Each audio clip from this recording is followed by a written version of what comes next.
안녕하십니까, 신세라 방송입니다. 오늘은 다소 생소하실 수도 있겠지만 알렉산드리아 학파와 안디옥 학파에 대해 소개하고자 합니다.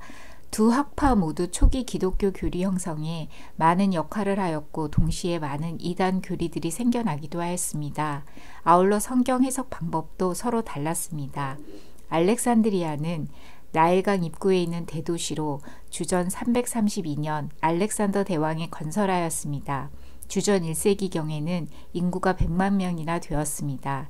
이스라엘 본토에서 셀루시드 왕국의 탄압을 받은 많은 유대인들이 프톨레미 왕국 알렉산드리아로 이주하면서 유대인들의 비중이 높았다고 합니다.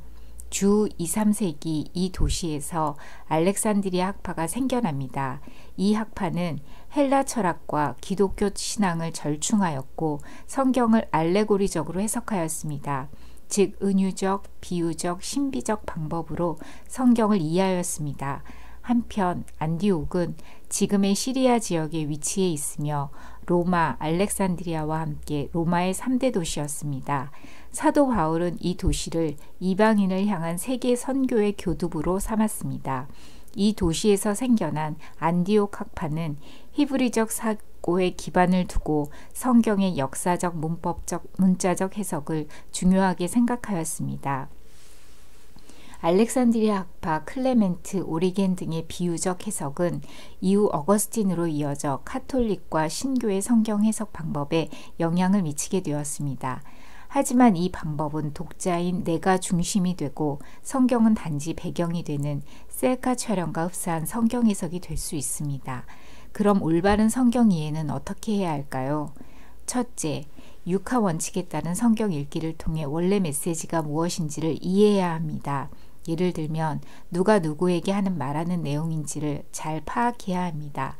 특히 하나님께서 이스라엘 민족에게 하신 말씀을 교회 또는 나에게 적용하는 경우 성경 이해가 어려울 수 있습니다.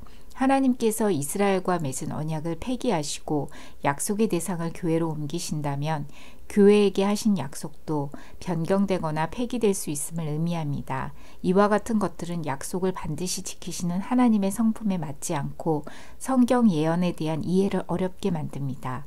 둘째, 성경의 역사성을 염두에 두어야 합니다.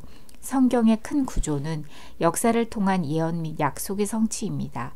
성경은 철학책이 아니라 하나님의 놀라운 행적을 기술하는 스토리이자 기록 영화입니다.